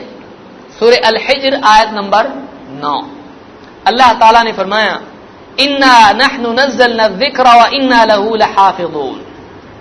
انا نحن نزلنا الذکر وانا له لحافظون. ہم ہی نے اس نصیحت کو, اس ذکر کو, یاد دہانی کو نازل کیا ہے اور ہم ہی اس کے محافظ ہیں. یہاں ذکر سے مراد کیا ہے؟ قرآن کریم ہے. اس لیے کہ ابن الجوزی رحمۃ اللہ علیہ فرماتے ہیں یہاں ذکر سے مراد تمام مفسرین کے نزدیک, ذکر سے مراد یہاں پر کیا ہے؟ تمام مفسرین کے نزدیک قرآن ہے. اپنی تفسیر زاد المسیر میں ابن الجوزی کہتے ہیں انا نحن نزلنا الذکر وانا له لحافظون, کہ اس ذکر کو, اس قرآن کو ہم ہی نے نازل کیا ہے اور ہم ہی اس کے محافظ ہیں. تو یہ کہتے ہیں کہ دیکھو یہاں پہ اللہ نے قرآن کی حفاظت کا ذمہ لیا ہے اور اللہ تعالیٰ نے حدیث کی حفاظت کا ذمہ نہیں لیا ہے. تو اس کا مطلب حدیث غیر محفوظ ہے. ہمارا کہنا یہاں پر یہ ہے کہ اس آیت میں اللہ تعالیٰ نے حدیث کی حفاظت کا ذمہ نہیں لیا ہے یا حدیث محفوظ نہیں رہے گی, اس طرح سے نہیں ہے. یہاں پر قرآن کی حفاظت کا ذکر ہے, یہاں نبی کی حفاظت کا ذکر ہے, ہم نبی کی حفاظت کریں گے نہیں. دوسری جگہ اللہ نے ذکر کیا ہے واللہ یعصمک من الناس, اللہ آپ کو لوگوں سے بچائے گا. تو صرف اس آیت سے استدلال کرنا کہ حدیث محفوظ نہیں ہی رہے گی یہ ضروری لازمی نہیں آتا ہے. دوسری بات, قرآن کی حفاظت کا لازمی تقاضا یہ ہے کہ حدیث محفوظ رہے. کیوں؟ کیونکہ قرآن کو یہاں پر اللہ نے کیا فرمایا؟ یہ نصیحت کی کتاب ہے. انا نحن نزلنا الذکر, اس کو یاد رکھیے جو میں کہہ رہا ہوں, ہم نے اس نصیحت کو نازل کیا ہے اور ہم ہی اس کے محافظ ہیں. بلا شبہ قرآن قیامت تک کیا رہے گا؟ محفوظ رہے گا, لفظاً محفوظ رہے گا. قرآن بالمعنی روایت نہیں ہوا ہے. قرآن کیسا روایت ہوا ہے؟ لفظاً. قرآن میں آسمان سے جو الفاظ نازل ہوئے انہی الفاظ کے ساتھ اس کو لکھا گیا ہے, یہ تو صحیح ہے. لیکن حدیث کا معاملہ ایسا نہیں تھا. حدیث صحابہ سنتے تھے اور اس بات کو جو اللہ کے نبی صلی اللہ علیہ وسلم کی مجلس میں ہوتی تھی, بعض صحابہ ایگزیکٹلی لفظ بلفظ لوگوں تک پہنچاتے تھے اور بعض صحابہ اس بات کو مختصر طور پر بیان کرتے تھے, کوئی تفصیلی طور پر بیان کرتا تھا, کوئی اس میں اپنی طرف سے وضاحت کی بات بھی بیان کرتا تھا, اس کا پس منظر بھی بیان کرتا تھا. اسی لیے ایک روایت الگ الگ صحابہ جب بیان کرتے تھے تو ان کے الفاظ میں کمی زیادتی ہوتی تھی, جس کو تحریف نہیں کہتے ہیں, تفصیل اور اختصار کہتے ہیں. مثلا ابھی ایک آدمی یہاں پر مشورے سے طے کر کے باہر کھڑا کیا جائے اور کہا جائے بتائیے آپ لوگوں میں کس کی یادداشت اچھی ہے؟ 5 لوگوں نے ہاتھ اوپر کیا, ٹھیک ہے, یہ میموری والے لوگ ہیں. آپ ایک کام کیجئے, باہر جائیے اور وہ آدمی کاغذ اور پین لے کے بیٹھا ہے, ابھی ہے نہیں, میں کہہ رہا ہوں بطور مثال, وہ آپ سے پوچھے گا درس میں کیا ہوا, درس میں کیا کہا گیا, آپ کی یادداشت اچھی ہے نا؟ ہاں. کیا ایگزیکٹلی سب کے سب اسی لفظ کو اسی طرح بیان کریں گے؟ نہیں. کوئی آدمی 5 پوائنٹ بیان کر پائے گا, کوئی 3 پوائنٹ, کوئی 2 پوائنٹ, کوئی 1 پوائنٹ. کوئی آدمی ایک بات کو ایگزیکٹلی جو جملہ میں نے کہا ہے, جو سینٹنس میں نے کہا ایگزیکٹلی کوٹ کرے گا, اور کوئی وہی بات کہے گا لیکن الفاظ کم زیادہ ہو سکتے ہیں, لیکن بات وہی سمجھ میں آتی ہے. تو اس اعتبار سے ایک انسان کا کلام ایک انسان سن کے جب نقل کرتا ہے اور وہ انسان سچا اور یادداشت والا ہوتا ہے تو اس بات کو تو نقل کر دیتا ہے، لیکن ضروری نہیں ہوتا کہ ایگزیکٹلی اسی لفظ سے بیان کرے. اور یہ عام انسانوں کی زندگی میں ہوتا ہے، اس سے کوئی پرابلم نہیں آتا ہے. آدمی کہتا ہے چچا صاحب نے آپ سے ایسا کہا ہے کرنے کے لیے، ایگزیکٹلی کوٹ کرتا ہے؟ نہیں. آفس میں باس نے ایسا کہا ہے کہ کل تک یہ ہو جانا چاہیے، ایگزیکٹلی کوٹ کرتا ہے؟ نہیں. کتنی دنیا بھر کی باتیں انسانوں میں ہوتی ہے، وہ بالمعنی نقل ہوتی ہے. اس کو یاد رکھیے، سمجھیے. وہ بالمعنی یعنی اس کا میننگ جو بات ہوتی ہے، اس کا مغز جو ہے وہ نقل ہوتا ہے. ضروری نہیں کہ ہر آدمی ایگزیکٹلی لفظ بیان کرے، لیکن زندگی کا نظام چلتا رہتا ہے. سب ایک دوسرے کو جھوٹا ایسا بولتے ہیں؟ نہیں بولتے ہیں، بلکہ سب ایک دوسرے کو سچا مانتے ہیں. اگر آپ کے پاس کوئی آدمی آ کے کہے کیا آپ نے ایسا کہا تھا، آپ کہیں گے ہاں کہا تھا میں نے، چاہے وہ لفظ ایگزیکٹلی آپ کے کوٹ نہ کرے. کیونکہ اگر آپ کی بات میں جو بات سامنے آ رہی ہے، اگر آپ نے وہی کہا ہے تو چاہے اس سے ایک لفظ کم زیادہ ہو جائے، وہ 4 سینٹنسز کو ایک سینٹنس میں کہے یا ایک کو 4 میں، تو آپ کو کوئی ٹینشن آتا ہے؟ نہیں، کیونکہ آپ کہتے ہیں ہاں اس کا نتیجہ یہی نکلتا ہے، میں نے ایسے ہی کہا تھا. ہے کہ نہیں؟ زندگی میں ایسے ہی چلتا ہے. تو قرآن کے الفاظ ہو بہو بعینی ہی محفوظ رہیں گے قیامت تک، اللہ تعالیٰ نے اس کا ذمہ لیا ہے. اور حدیث کا معاملہ ایسا تھا نہیں. لیکن قرآن کی حفاظت کا لازمی تقاضا یہ ہے کہ قرآن کا فہم بھی محفوظ رہے. اب بتائیے، قرآن کریم جب نازل ہوا تو کیا وہ قرآن خوانی کے لیے نازل ہوا کہ بھائی سب کے سب امت کے اوپر ذمہ داری آئی کہ روزانہ عربی میں کیا کریں، صرف پڑھتے رہیں، کچھ سمجھے نہیں، اس لیے نازل ہوا قرآن؟ نہیں. کہ قرآن تلاوت کے لیے نازل نہیں ہوا ہے. قرآن اس لیے نازل ہوا ہے کہ اس سے عقیدہ اخذ کیا جائے، اس سے زندگی کے معاملات میں عبادات کے مسائل اخذ کیے جائیں، اس سے اخلاقی تعلیمات اخذ کی جائیں، اس سے شریعت کے معاملات اخذ کیے جائیں، اس سے قاضی فیصلہ کرے لوگوں کے اختلافات میں، جائیداد کے مسائل میں، نکاح کے مسائل میں، اور سزاؤں کے مسائل میں، اور کیا کچھ نہیں ہے. قرآن کی ان آیات کے سلسلے میں مقصود صرف تلاوت نہیں ہے. اب اللہ کے نبی صلی اللہ علیہ وسلم پر یہ آیات نازل ہوئی اور آپ کو ان آیات کے بارے میں سمجھایا گیا کہ ان کا میننگ کیا ہے. وَأَنزَلَ اللَّهُ عَلَيْكَ الْكِتَابَ وَالْحِكْمَةَ وَعَلَّمَكَ مَا لَمْ تَكُنْ تَعْلَمُ. اے نبی، اللہ نے آپ پر کتاب اور حکمت نازل کی ہے. کتاب بھی نازل کی اور حکمت بھی نازل کی، اور آپ کو وہ کچھ سکھایا جو آپ نہیں جانتے تھے. تو نبی کو اللہ نے قرآن کے سوا حکمت بھی سکھائی کہ نہیں سکھائی؟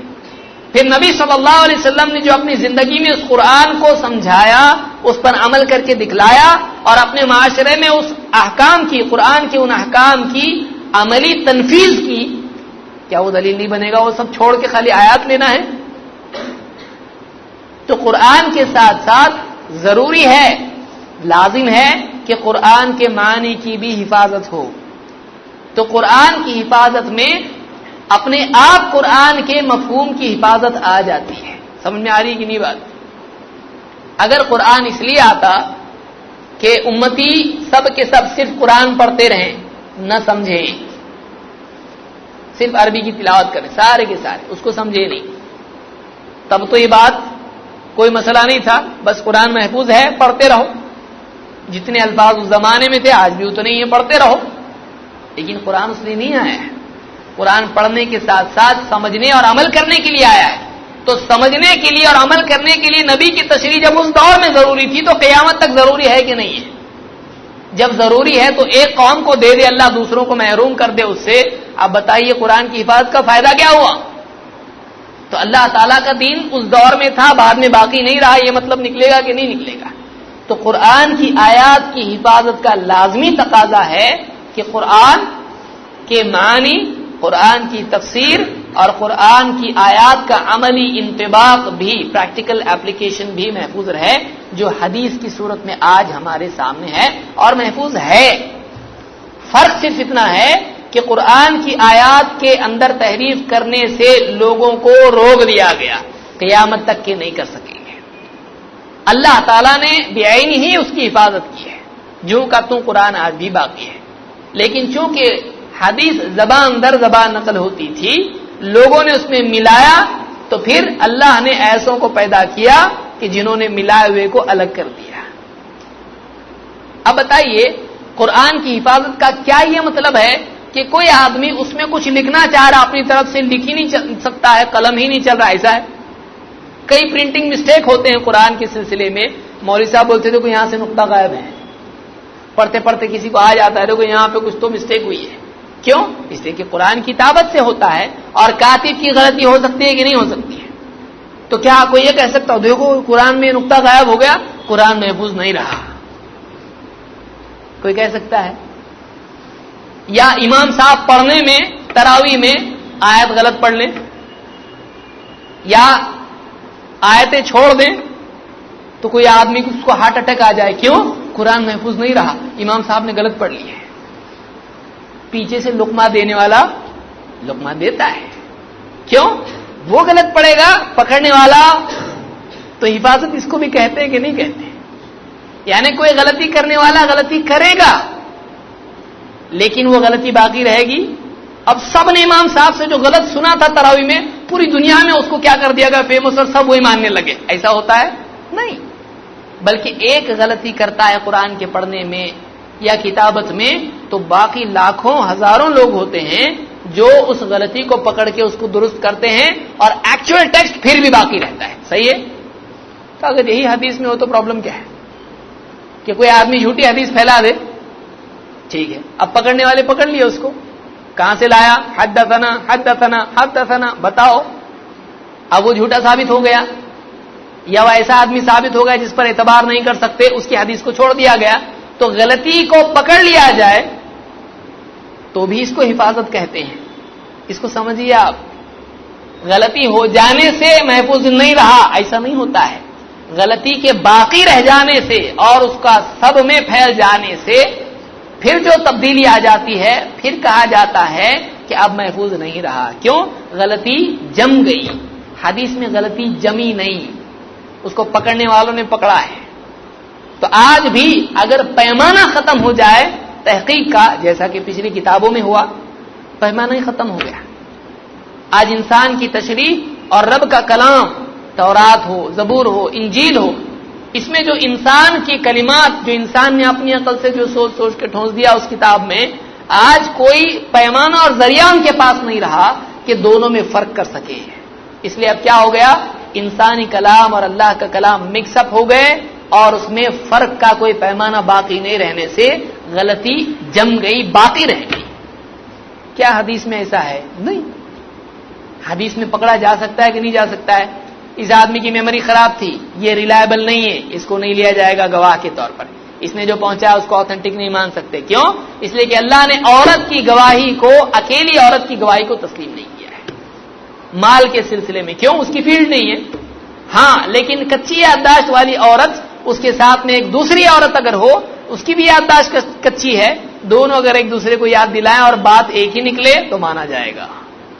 تو معلوم ہوا کہ اکیلی کمزور یادداشت والا حدیث میں دلیل بنے گا نہیں، تو ایسے آدمی کی حدیث کو ریجیکٹ کر دیا علماء نے۔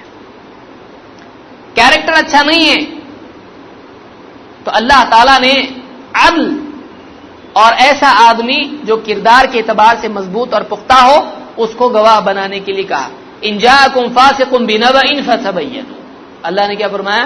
اگر تمہارے پاس کوئی فاسق، کوئی ایسا آدمی جو تقوی کی صفت سے متصف نہیں ہے، جس کی زندگی میں تقوی اور پرہیزگاری نہیں ہے، ایسا آدمی اگر تمہارے پاس آتا ہے تو اس کی خبر کی جانچ پڑتال کر لو، یعنی اس کی صرف بات کو مت مانو، اس کو چیک کرو، ویریفائی کرو، ویریفائی کرنے کے بعد آتھینٹک ثابت ہو تو لو ورنہ نہیں۔ اس سے ایک بات یہ ثابت ہوئی کہ اگر معتبر آدمی آ کے کوئی بات بولتا ہے تو مانو۔ تو نبی کی بات جو بیان کر رہے ہیں، ایک نسل سے دوسری نسل، اس سے تیسری چوتھی نسل جو بیان کر رہے ہیں، اگر یہ ثابت ہو جائے کہ وہ معتبر ہیں تو کیا ان کی بات نہیں مانی جائے گی؟ مانی جائے گی۔ شیکسپیئر نے کیا لکھا وہ مانا جائے گا،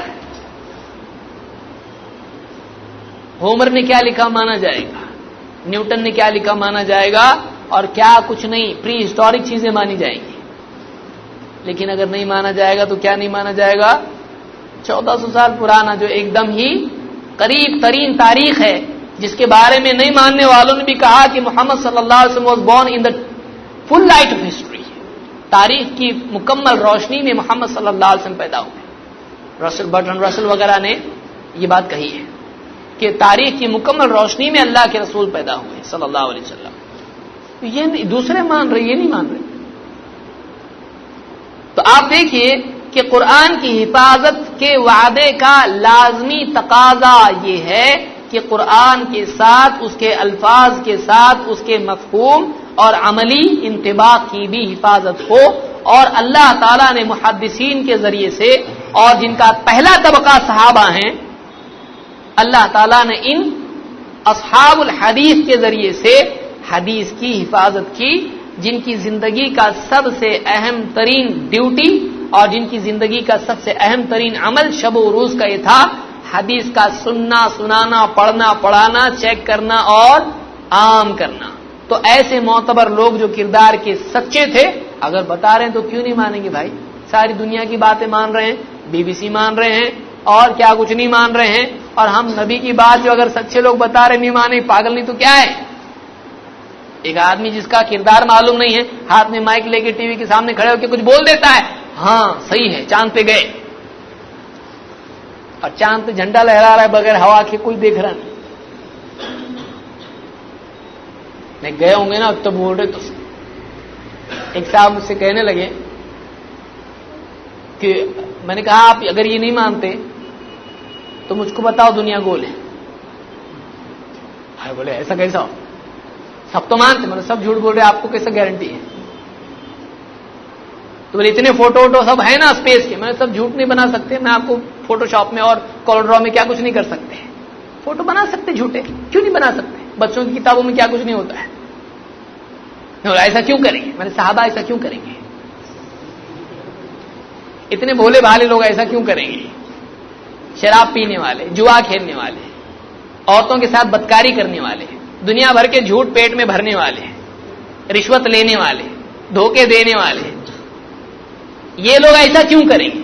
اور صحابہ راستے پہ پڑے ہیں، ان کو جھوٹ بولنے کے تو شوق تھا، نعوذ باللہ. محدثین ان کو جھوٹ کے سوا اور کیا کام تھا؟ یہی مطلب نکلتا ہے نا. آپ اتنے جھوٹے لوگوں کے بارے میں، بدکار قسم کے لوگوں کے بارے میں، سب کی بات نہیں کر رہا ہوں میں، اکثریت کا تو یہ حال ہے، ان کے نزدیک شراب وغیرہ سب حرام ہوتا ہے، حلال ہوتا ہے. ان کے بارے میں آپ کے دل میں اتنی ہمدردی ہے، یہ ایسا کیوں جھوٹ بولیں گے؟ اتنے سب لوگ سائنٹسٹ کیوں جھوٹ بولیں گے؟ صحابہ کیوں جھوٹ بولیں گے بھائی؟ کیونکہ سائنس کے لیے تقویٰ نہیں ضروری ہے. تقویٰ کہاں ہے ان کے پاس؟ اللہ کا ڈر، آخرت کی ذمہ داری، کچھ بھی نہیں. لیکن صحابہ، میں اگر جھوٹ بولتا ہوں تو جواب دینا پڑے گا. تو صحابہ کیوں جھوٹ بولیں گے؟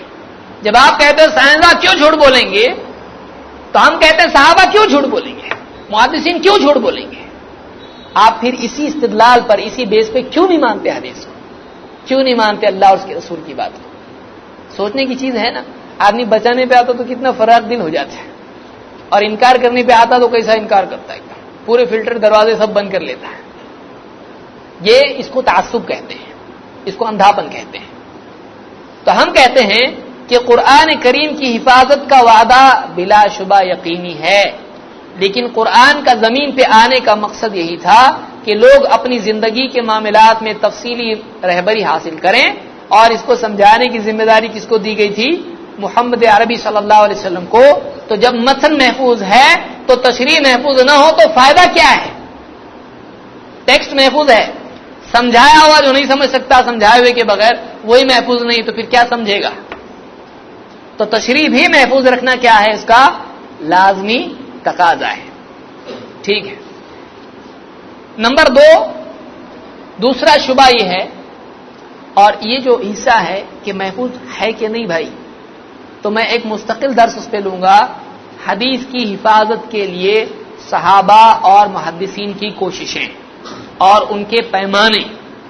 پھر میں بتاؤں گا آج کی انفارمیشن ٹرانسفارمیشن کے پیمانے. آج کی انفارمیشن جو ادھر سے ادھر جاتی ہے، لوگ مانتے ہیں، دنیا بھر میں بولتے ہیں ہاں ایسا ہوا، اس کا پیمانہ کیا ہے؟ اور حدیث کے بارے میں کتنی جانچ ہوتی ہے، اس کا پیمانہ کیا ہے؟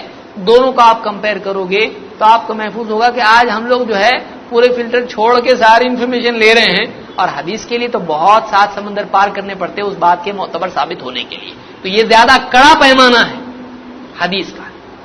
اور دوسری معلومات ایسی ہی عام ہو جاتی ہے چیک کیے بغیر. اس کی مثالیں بھی میں دوں گا انشاءاللہ. اس کے لیے مستقل ایک درس آئے گا حدیث کی حفاظت کیسے ہوئی ہے. دوسرا جو حدیث کے انکار کا سبب ہے غلط فہمی اور غلط سوچ ہے وہ یہ کہ لوگوں کا کہنا ہے حدیث کی ضرورت کیا ہے. لوگوں کا کہنا ہے جو منکرین حدیث ہے وہ کہتے ہیں بھائی قرآن میں سب ہے تو حدیث کی ضرورت کیا ہے. جب سب ہے تو حدیث کی ضرورت ہی نہیں. اور یہ خود قرآن میں ہے کہ قرآن میں سب ہے تو اب حدیث کی ضرورت کیا ہے. دلیل قرآن کریم کی آیت ہے سورہ الانعام آیت نمبر 38.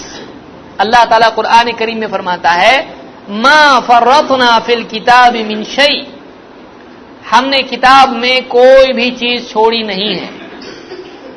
دیکھو قرآن کے اندر لکھا ہوا بھائی کہ ہم نے کتاب میں کوئی چیز چھوڑی ہے نہیں. تو کتاب میں کیا ہے سب کچھ ہے. تو پھر کتاب میں جب سب ہے تو پھر حدیث کی ضرورت کیا ہے. بولا بھلا آدمی کہے گا ہاں نا, لیکن آیت پوری پڑھیں گے تو تھوڑا سا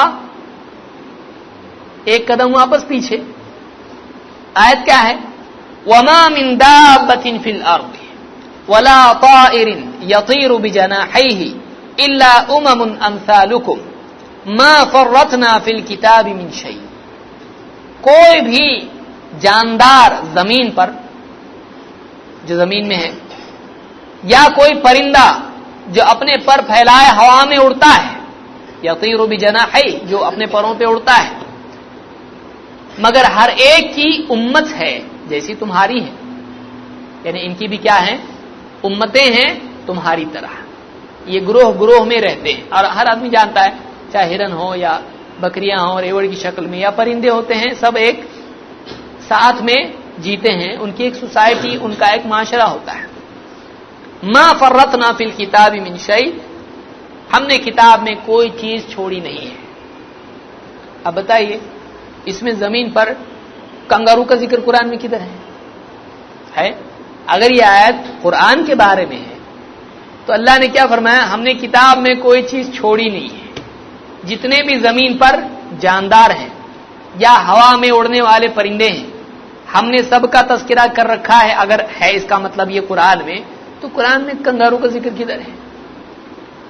اور قرآن میں اگر پرندوں کا ہے تو قرآن میں کئی پرندے ہیں جن کا ذکر ہے. طوطے کا ذکر ہے نہیں. کتنے پرندے جن کا ذکر ہے طوطا مینا چیل کوا, کتنے چیزوں کا ذکر ہو. کوے کا تو ہے غراب لیکن چیل کا ذکر کہاں ہے. اور کئی ایسے پرندے ہیں جن کا ذکر کہاں ہے. تو کیا یہ مطلب ہے یہ کون سی کتاب ہے پہلے یہ تو سمجھو. کتابیں کئی ہیں. ایک وہ کتاب جو قرآن ہے, ایک وہ کتابیں جو پہلے بھی نبیوں کو دی گئی تھی وہ بھی کتابیں تھی, ایک لوح محفوظ بھی ہے, ایک کتاب اعمال نامہ بھی تو ہے. کتابیں کئی ہیں. یہاں کون سی کتاب مراد ہے؟ یہاں قرآن کا لفظ تو نہیں آیا ہے. تو کتاب سے مراد کیا ہے؟ کتاب سے مراد یہاں پر کیا ہے لوح محفوظ ہے. اگر کوئی آدمی اس سے قرآن مراد لیتا ہے تو پھر بتاؤ ہم کو یہاں پہ شعر کا تذکرہ کدھر ہے؟ یہاں پر یہ مراد نہیں ہے. تو دنیاوی اعتبار سے کائنات میں جتنی چیزیں ہیں یہ ایک کتاب میں لکھی جا چکی ہیں. وہ کون سی کتاب ہے؟ لوح محفوظ ہے جس میں سب کچھ لکھا گیا ہے, جس میں سب کچھ لکھ دیا جا چکا ہے. اس سے مراد قرآن نہیں ہے. تو اس آیت سے قرآن مراد لے کے یہ استدلال کرنا کہ قرآن میں سب کچھ ہے استدلال صحیح ہے نہیں. اگر ہے سب کچھ ہے تو بتا ہم کو, پھر بتا ہم کو. کئی سوالات ہم پوچھیں گے جانوروں کے بارے میں ہم کو ہونا چاہیے. بیکٹیریا کا کہاں ذکر ہے؟ قرآن میں بیکٹیریا ہے نہیں ہے. اور کئی مچھلیوں کا ذکر ہے نہیں ہے. کیکڑے کا ذکر ہے پانی میں نہیں ہے. کتنی چیزیں پانی میں ان کا ذکر نہیں ہے قرآن کے اندر. تو یہ وہ چیز نہیں ہے, یہ وہ کتاب نہیں ہے. تو اس سے وہ دلیل پکڑنا بھی صحیح نہیں. اور ایک دلیل ہمارے پاس ہے وَنَزَّلْنَا عَلَيْكَ الْكِتَابَ. اب تو قرآن آ رہا ہے وَنَزَّلْنَا عَلَيْكَ الْكِتَابَ تِبْيَانًا لِكُلِّ شَيْءٍ. وَنَزَّلْنَا عَلَيْكَ الْكِتَابَ تِبْيَانًا لِكُلِّ شَيْءٍ. اور اے نبی ہم نے آپ پر قرآن نازل کیا, ہم نے آپ پر کتاب نازل کی, ظاہر بات ہے محمد صلی اللہ علیہ وسلم پر کون سی کتاب نازل ہوئی؟ لوح محفوظ تو نازل نہیں ہوئی. کون سی کتاب نازل ہوئی؟ قرآن. تبیان لکل شیء، جو ہر چیز کو کیا کرتی ہے؟ بیان کر دیتی ہے. تو اب تو ماننا پڑے گا کہ قرآن ہے جو ہر چیز کو بیان کرتی ہے.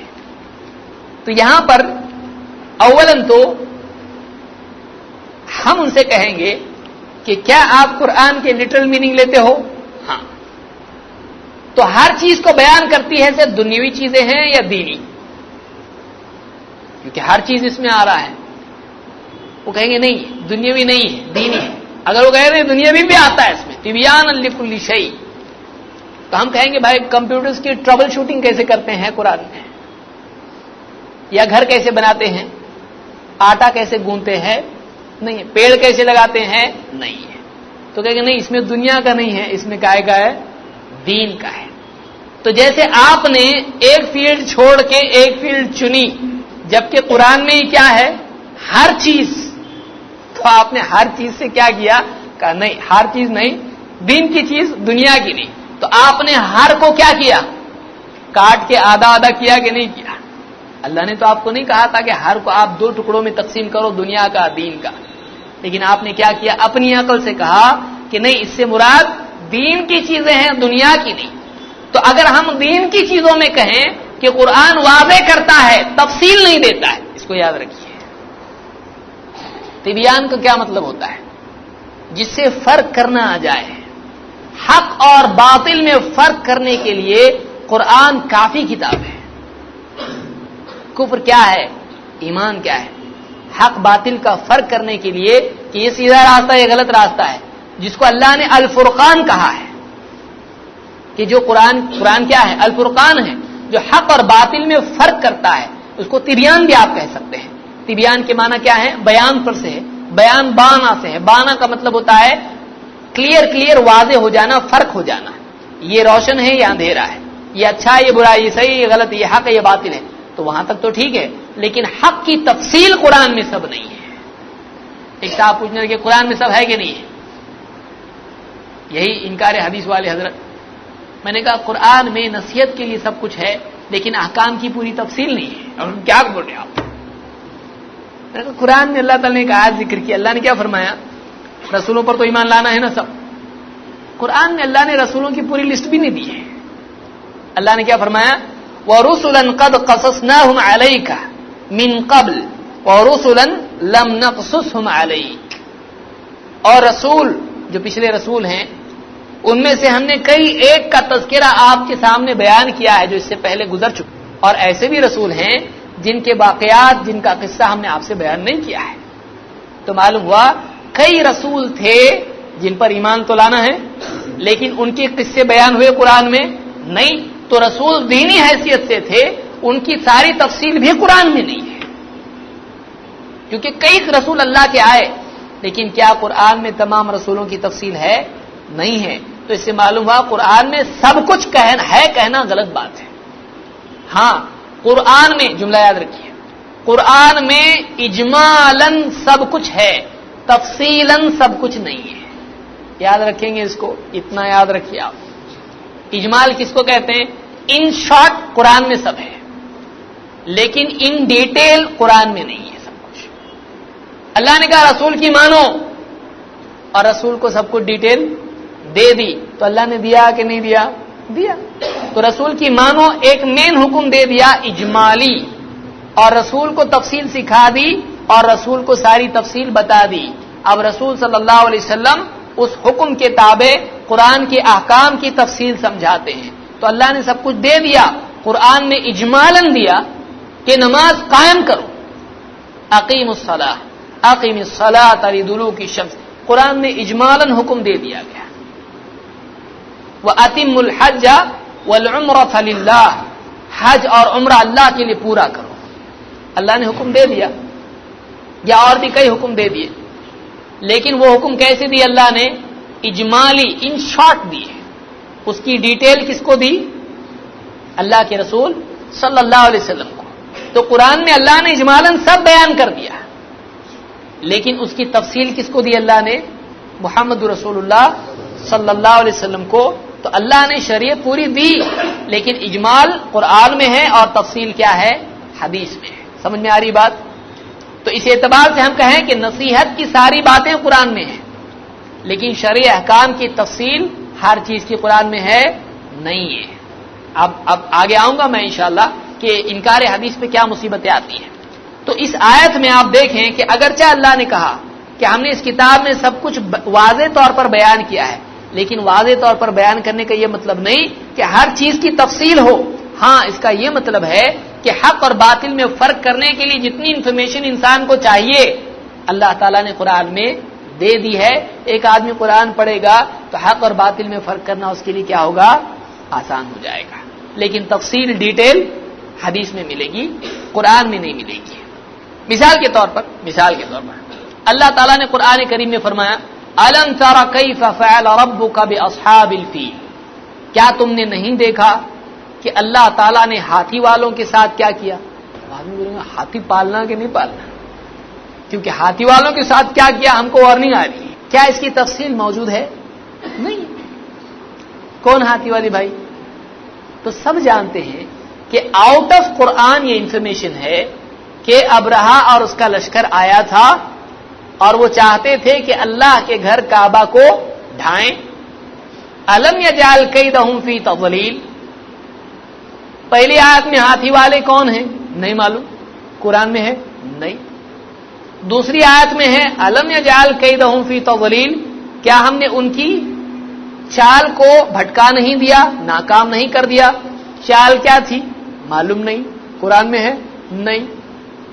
تو آپ بتائیے، اگر آپ یہ کہیں اس آیت سے یہ مطلب لیں کہ قرآن میں پوری ڈیٹیل ہے، تو یہ اس کی ڈیٹیل کدھر ہے؟ قرآن میں ہے نہیں۔ تو اس کی ڈیٹیل آپ کو قرآن کے باہر ملے گی، تاریخ میں ملے گی، حدیث میں ملے گی، کیونکہ اللہ کے نبی صلی اللہ علیہ وسلم کے صحابہ نے وہ واقعات بیان کیے کہ ایسا ہوا تھا، کیونکہ یہ واقعہ کس کے پہلے کا ہے؟ اللہ کے نبی صلی اللہ علیہ وسلم کی پیدائش سے 50 دن پہلے کا واقعہ ہے۔ جب یہ قرآن تو چھوڑیے، اللہ کے نبی صلی اللہ علیہ وسلم نبی بننا تو چھوڑیے، آپ پیدا بھی نہیں ہوئے ابھی، تب کا واقعہ ہے۔ تفصیل ہے قرآن میں نہیں ہے، تو ماننا پڑے گا کہ نہیں؟ قرآن میں نے جب بیان کیا تو تفصیل نہیں ہے اس کی، اس لیے میں نے کہا کہ قرآن میں ہر چیز کی تفصیل نہیں ہے، اجمالاً بیان کیا، ان شارٹ بتایا نا اللہ نے ہاتھی والوں کے ساتھ کیا کیا، لیکن ڈیٹیل بتائی نہیں بتائی اللہ نے۔ پھر کہیں ڈیٹیل کی ضرورت تھی تو نبی کو بتایا، کبھی ڈیٹیل کی ضرورت نہیں تھی تو نہیں بتایا۔ مثلا آدم علیہ السلام نے جس پیڑ سے کھایا تھا، کون سا پیڑ تھا وہ بتایا۔ موسیٰ علیہ السلام کا عصا کون سی لکڑی کا تھا؟ ساگوان کا تھا۔ کون سا تھا؟ کیونکہ لکڑی والے کو اس میں انٹرسٹ ہو سکتا ہے کہ وہ کون سی لکڑی کا عصا تھا۔ تو اس طرح سے کئی باتیں جن کی ضرورت نہیں ہے کہ ایک آدمی کو اصل مورل اور اصل لیسن لینا ہوتا ہے، وہاں پر بعض ڈیٹیلز کی ضرورت نہیں ہوتی ہے۔ جیسے ہم کہے کوئی آدمی صاحب کسی کو نصیحت کرتے ہوئے کہے کہ ایک آدمی تھا، دیکھو ایسا ہی لاپرواہی سے زندگی گزارا، شراب پیتا رہا، یوں کرتا رہا، اور اس کے پھیپھڑے بھی خراب ہو گئے، اس کے گردے بھی خراب ہو گئے، یوں ہو گیا، دیکھو آخری زندگی میں مصیبت ہو گئی اس کے لیے، شراب نہیں پینا چاہیے، ورنہ آخر وہ آدمی کون تھا؟ اس کا نام کیا تھا؟ اس کا ایڈریس کیا تھا؟ کون سی کمپنی میں کام پہ تھا؟ کون سی شراب پیتا تھا؟ اب یہاں ڈیٹیل کی ضرورت ہے نہیں ہے۔ یہاں پر کیا ہے؟ اصل مورل لینا ہے کہ اس ایک آدمی ایسا تھا اور ایسا کرنے سے ایسا ہوا۔ ڈیٹیل کی ضرورت ہے؟ ڈیٹیل سے کچھ نصیحت میں فرق آنے والا ہے کہ نام معلوم ہوا تو زیادہ نصیحت ملتی نہیں۔ اسی لیے اللہ تعالیٰ نے بعض واقعات میں تفصیل کو کیا کر دیا؟ چھوڑ دیا۔ اصل واقعہ جو اس کا لیسن ہے اس کو لینا ہے، نہ کہ تفصیل میں کھو جانا ہے، کیونکہ تفصیل میں کھونے سے واقعے کی عبرت ختم ہو جاتی ہے، دھیان دوسری طرف چلا جاتا ہے، اصل لیسن پہ نہیں رہتا ہے۔ تو اللہ تعالیٰ نے کئی باتیں قرآن میں ڈیٹیل بیان نہیں کی، اس لیے جو آدمی کہتا ہے کہ قرآن میں ہر چیز کی پوری تفصیل ہے، غلط بولتا ہے، کیونکہ کئی باتوں کی تفصیل قرآن میں نہیں ہے۔ اس سے قرآن میں کوئی کمی ہوتی ہے؟ نہیں، اس سے قرآن میں کوئی کمی نہیں ہوتی ہے، کیونکہ اللہ تعالیٰ نے یعنی کائنات کو پیدا کیا قرآن میں اللہ نے بتلا دیا، آسمان اور زمین کو پیدا کیا. پھر آسمانوں میں کون کون سی گیسز ہیں اللہ نے نہیں بتایا، نائٹروجن کتنے لیول پہ ہے، ہائیڈروجن کہاں کہاں ہے، اور اسی طرح سے الیکٹرون اور پروٹون اور یہ کچھ اللہ نے نہیں بتایا. ضرورت ہے اس کی نہیں ہے. اور بھی اس سے زیادہ انفارمیشن ہے، اللہ کو معلوم ہے سب کچھ، لیکن اللہ نے ہم کو نہیں بتایا. کیوں؟ خام خواہ کی ان کو مصیبت کیوں دی جائے؟